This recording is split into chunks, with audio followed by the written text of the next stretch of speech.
안녕하십니까, 이진우입니다. 요즘 전 세계 경제와 금융시장이 물가와 금리에 따라 크게 좌우되는 바람에 미국의 소비자 물가 발표하는 날이 이제는 전 세계가 주목하는 글로벌 이벤트가 되어버렸습니다. 미국의 1월 소비자 물가 지수가 발표됐는데요, 작년 1월에 비해서 6.4% 오른 걸로 나왔습니다. 우리나라 공정거래위원회가 카카오 택시를 운영하는 카카오 모빌리티에 과징금을 부과했습니다. 배차 알고리즘을 조작해서 가맹 택시에게 승객 호출을 몰아줬다는 이유입니다. 중국의 전기차 배터리 회사가 처음으로 미국의 배터리 공장을 짓기로 했습니다. 조금 전에 말씀드린 세 가지 뉴스들 오늘 자세하게 정리해 보겠습니다. 2월 15일 수요일 손에 잡히는 경제 바로 시작합니다. 오늘도 MBC의 양효걸 기자, 손에 잡히는 경제 박세훈 작가, 그리고 한국경제신문 나수지 기자, 이렇게 세 분과 함께합니다. 어서 오세요. 네, 안녕하세요. 다 모여 계시니까 든든합니다. 네. 양효걸 기자님, 네. 미국의 소비자 물가 상승률이 발표됐는데 간밤에 6.4%, 1년 전에 비해서 1년 전 1월 달에 비해서 올해 1월 달이 6.4% 올랐다. 네. 시장 예상치보다는 좀 높았다면서요? 네, 미국 물가가 주변의 많은 기대와는 달리 쉽게 잡히지 않고 있는 것으로 보입니다. 일단 지난달 미국의 소비자 물가는 1년 전보다 6.4% 상승했는데 시장 기대치가 6.2%였거든요. 그거보다 높게 나타났고, 또 우리가 이제 몸집이 크고 변동성이 큰 에너지나 식품 물가를 빼고 산출하는 근원 소비자 물가 지수도 1년 전보다 5.6% 오른 것으로 나왔습니다. 이 부분 역시 전망치였던 5.4%보다 높았거든요. 근데 전체적인 추세를 보면요, 지난해 12월에는 상승률이 6.5%였는데 1년 전에 비해서? 네. 그것보다는 0.1%포인트 낮아졌기 때문에 이번에는 안정화되는 추세가 뭐 역전된 건 아닙니다. 근데 좀 더 좀 빠르게 떨어졌으면 하는 바람보다는 좀 덜 떨어져서 좀 뒷맛이 좀 개운치는 않은 겁니다. 물가가 낮아지는 추세까지 의심받을 건 아니지만 좀 낮아질 거면 좀 빨리빨리 떨어지지. 생각보다는 잘 안 떨어지네 하는 그 약간 찝찝한 느낌.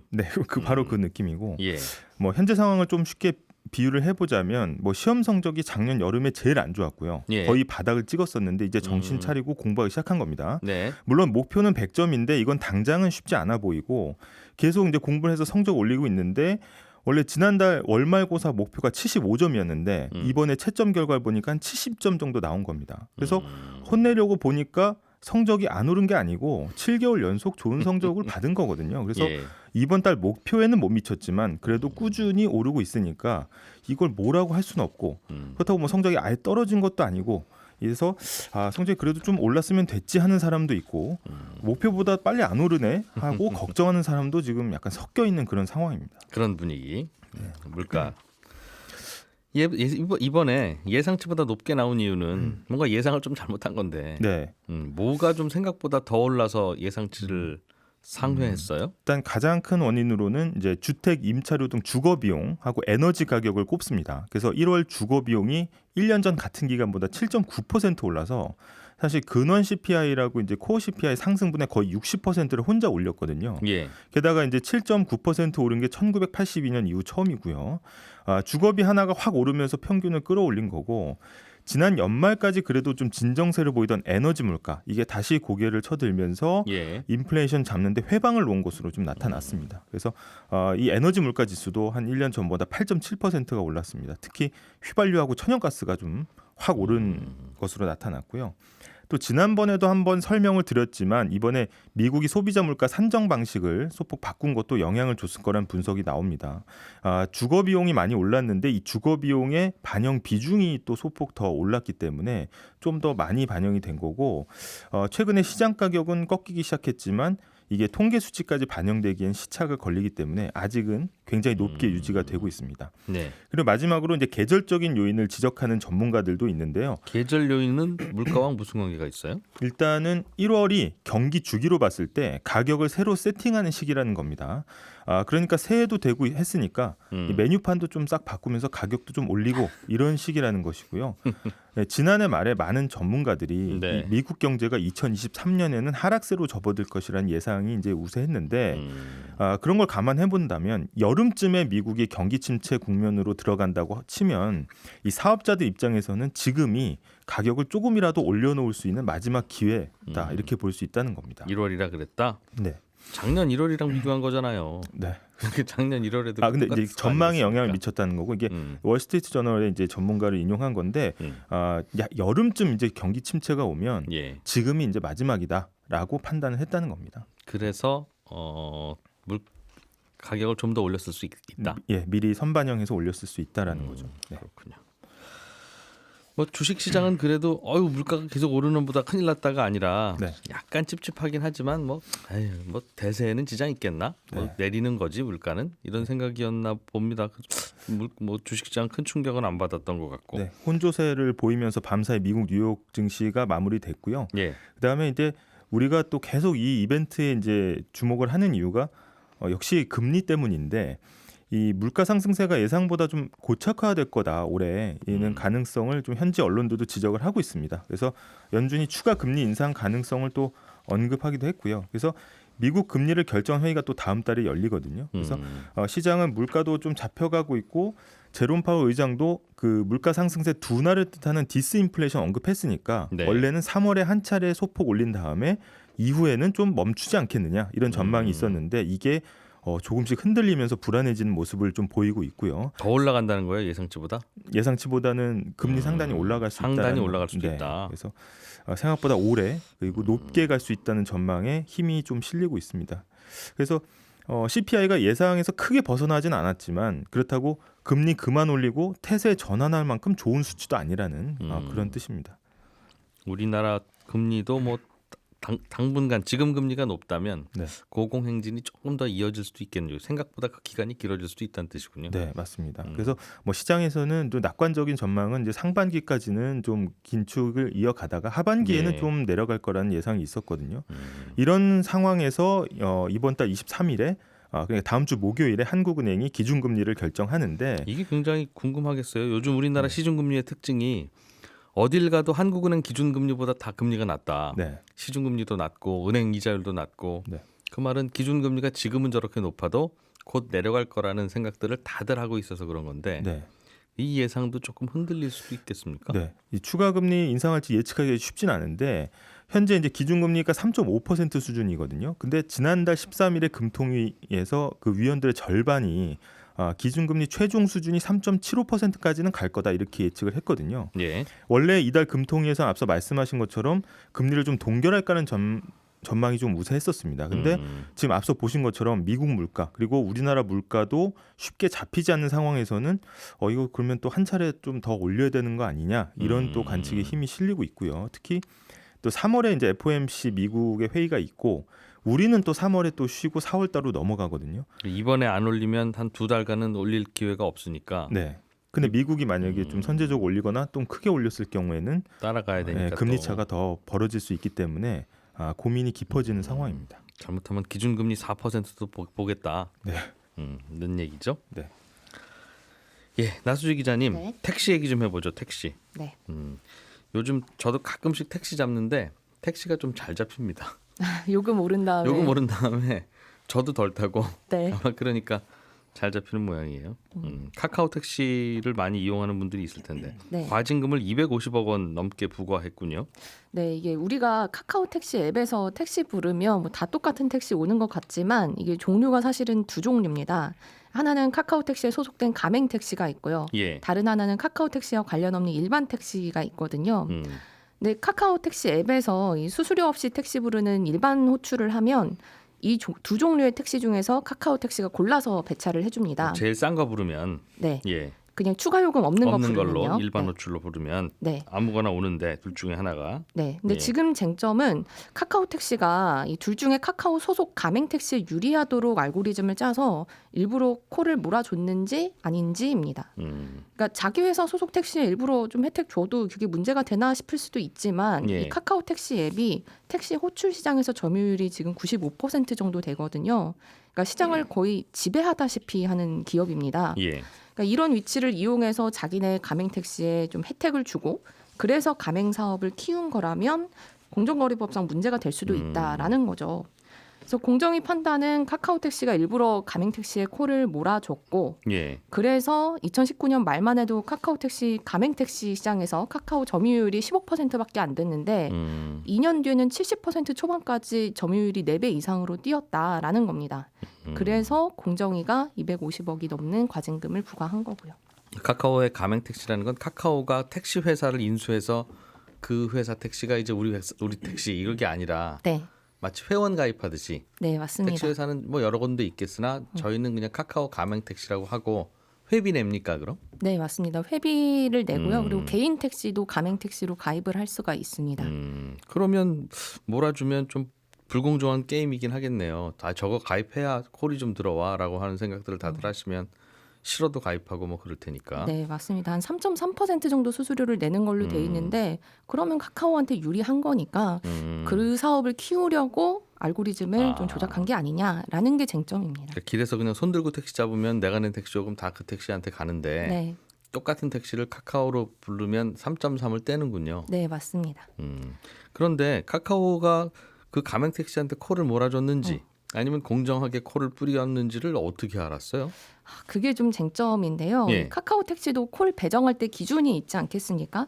근데 그 기준이 2020년 초에 한번 바뀌었는데 그 전까지는 승객이 택시를 부르면 승객으로부터 가장 가까이 있는 택시를 배차하는 방식이었습니다. 예. 근데 이때 원칙대로라면 승객한테 도착하는 시간만 기준이 돼야 되는데 근처에서 빠르게. 네. 근데 예. 카카오 가맹 택시는 약간 멀리 있어도 우선 배정을 해줬다라고 공정위는 보고 있고요. 예. 그리고 2020년 초 이후에는 카카오가 한번 방식을 바꿔서 먼저 인공지능이 추천하는 택시를 먼저 배차하고 여기서 실패하면 원래 방식대로 가까운 순으로 배차를 해오고 있는데 이게 좀 쟁점입니다. 인공지능의 판단 기준을 콜이 왔을 때 수락률로 정했다는 거예요. 그러니까 2번 콜이 들어오면 한 번 정도는 받는 택시, 이 택시를 우선 배차하도록 한 건데 배차라면 택시 기사님들한테 여기 가실래요 하고 신호 보내주는 걸 말하는 거죠? 네, 맞습니다. 근데 공정위는 이게 이렇게 수락률을 기준으로 한 게 가맹 택시를 우대하기 위한 거다라고 본 겁니다. 카카오는 잘 수락하는 분에게 먼저 뿌렸을 뿐이다. 네, 그분들이 안 받으면 제일 가까운 택시 중심으로 뿌렸다. 네, 그 말이군요. 네, 맞습니다. 그냥 다 같이 뿌리지 소비자. 그럼 주변에서 제일 먼저 받는 분이 아닌가요? 그러다 괜히 멀리 오서 오겠다고 하면 손님도 불편한가? 잘 모르겠네요. 이게 어쨌든 네. 그럼 가맹 택시를 우대했다고 공정위가 의심하는 이유는 뭡니까? 이게 카카오 가맹 택시의 수락률이 일반 택시보다 훨씬 높아서 그렇습니다. 예. 그러니까 우리가 수수료 안 내고 택시 부르는 일반 호출을 하면요, 택시가 목적지를 보고 콜 받을지 안 받을지 이거 결정할 수 있거든요. 예. 근데 그러면 아무래도 뭐 목적지를 알면 단거리 노선을 피한다든지 아니면 가고 싶은 방향을 잡는다든지 하는 것 때문에 콜 수락률이 좀 떨어지는 가능성이 높겠죠. 예. 근데 앱에서 보면 몇천 원 조금 더 비싼 돈 주고 바로 배차된다, 이 서비스로 호출을 하면 택시도 목적지를 모른 채 배차가 됩니다. 예. 그리고 이건 카카오 가맹 택시만 콜을 받을 수 있는 유료 서비스예요. 그러다 보니 유료 서비스로 강제 배차를 받는 일이 많은 가맹 택시는 콜을 받았을 때 수락률이 70%를 넘는데 아하. 일반 택시는 10%밖에 안 된다는 겁니다. 강제 배차를 받는 서비스가 있는데 손님이 네. 돈을 더 내면 그런데 가맹 택시만 그럴 때 받아서 움직이고 하고 있다 보니 네. 그러니까 수락률이 더 높아져 있다 이미. 네. 그래서 이런 차이가 공정위는 카카오 택시 안에서 유료 서비스를 이용하는 택시인지 아닌 예. 택시인지 이런 구조적인 문제 때문에 숫자 차이가 나는 거라서 수락률로 기준을 걸어두면 언뜻 공정해 보이지만 그게 아니다라는 거예요. 그러니까 예를 들어서 어딘가에 뭐 키 170 이상만 사람만 입장할 수 있다 이렇게 하면 예. 이건 뭐 성별이 아니라 이런저런 이유 때문에 그렇게 한 겁니다라고 말할 수는 있지만 결과적으로는 남자들만. 네, 평균 시장이 큰 남자가 더 많이 입장하게 되지 않겠습니까? 그러니까 그런 것처럼 결국은 콜 수락률을 기준으로 내건 것도 가맹 택시를 우대하려고 한 거다라는 게 공정위 판단입니다. 결국은 남자만 입장시키려고 한 기준 아니겠느냐. 네, 겉으로 차별은 아니지만 당연히 이러면 더 많아지지. 네, 공정위는 그렇게 본 겁니다. 그렇군요. 카카오 택시는 아닙니다. 우리는 그동안 수락률이 높은 분한테 신호를 보내서 네, 고객이 보내는 걸 빨리빨리 배차하려고 그러는 겁니다. 그런 항변을 할 텐데. 네, 맞습니다. 그런 거죠? 정확히 그 주장을 하고 있는데요. 이게 구조적인 차이가 아니라 그리고 이 콜 수락률도 가맹 택시는 무조건 높고 일반 택시는 무조건 낮아서가 아니라 일반 예. 택시도 콜 잘 받으면 충분히 수락률을 높일 수 있다라는 겁니다. 예. 그래서 공정한 기준이다라는 거고, 그리고 수락률을 기준으로 택시를 배정하는 건 가맹 택시한테 유리하게 하려고가 아니라 예. 소비자들이 택시를 불렀을 때 보통 더 수락을 잘하는 택시를 먼저 배차를 해주면 빨리 차가 배정될 확률이 높으니까 예. 그래서 그렇게 알고리즘을 짠 거다라고 주장을 하고 있는데요. 제가 잠깐 아까 뭐 상황 잘 몰라서 한마디 하긴 했습니다만 그러니까 그냥 가까운 택시던 콜 잘 받던 택시던 지금까지는 택시 5대 한번 보내보고 그다음에 신호 없으면 나머지 3대 보내고 이러지 말고 네. 처음부터 그냥 8대 보내주시면 그냥 먼저 잡는 분이 오실 거 아니겠어요? 가까운 분이 오시든 손님 입장에서는 가까운 분이 오시나 콜 잘 받는 분이 오시나 아무튼 먼저 오케이 하고 오시면 제일 좋은 거 아닙니까?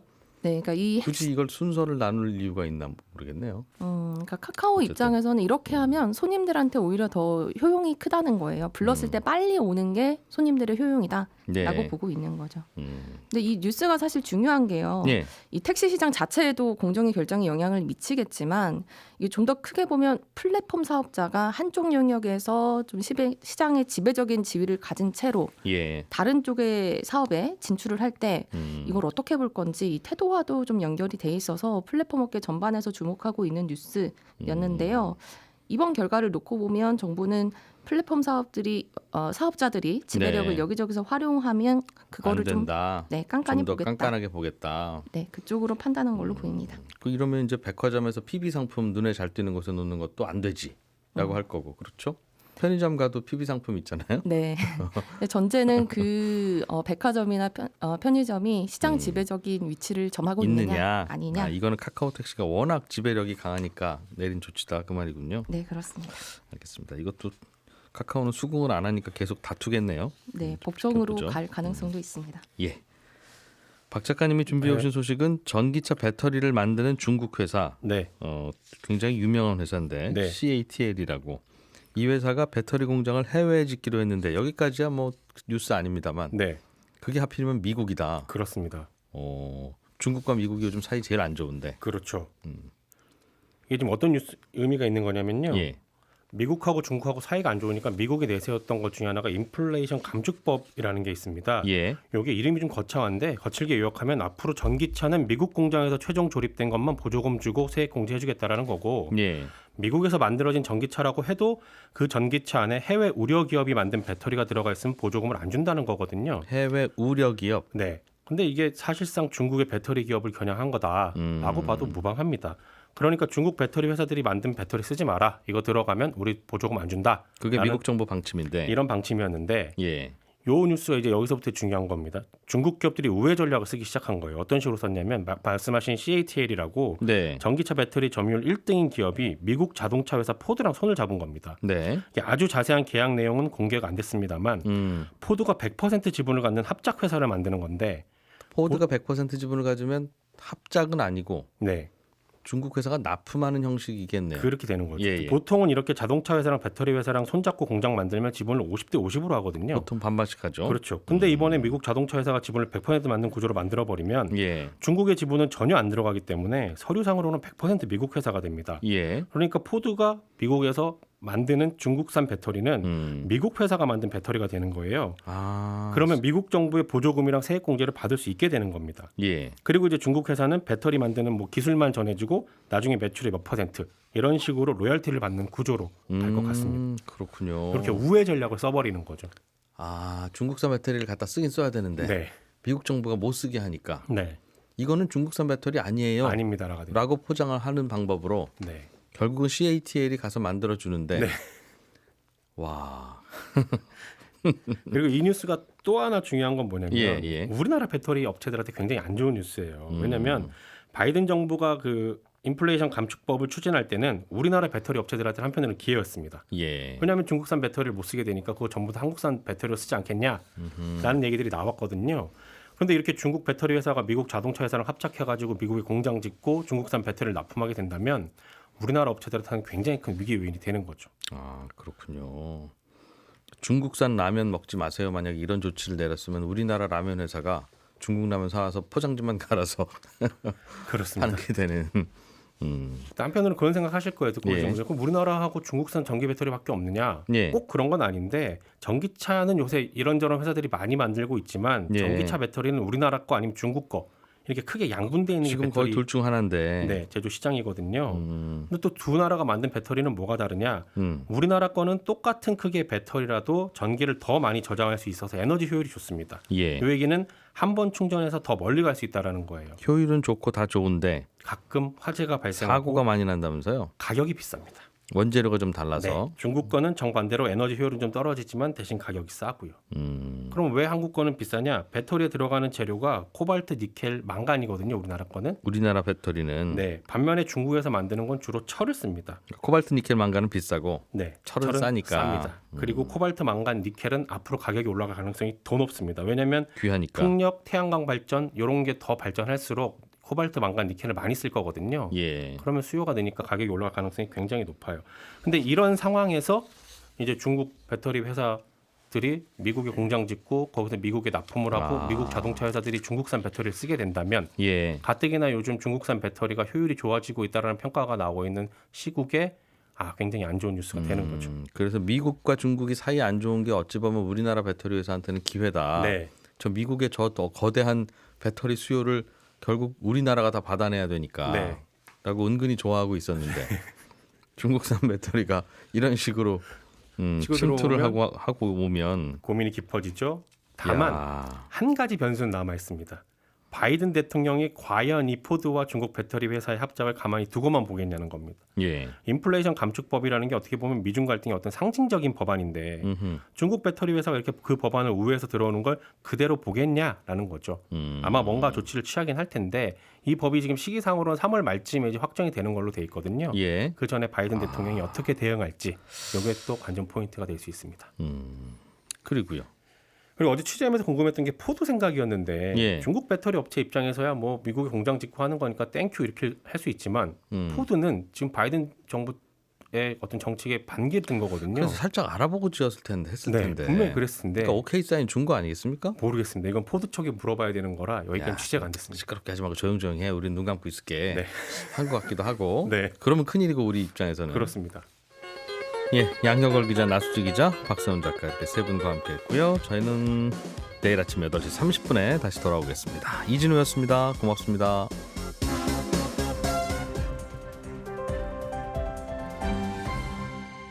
경제를 생각하는 사람들의 즐거운 습관.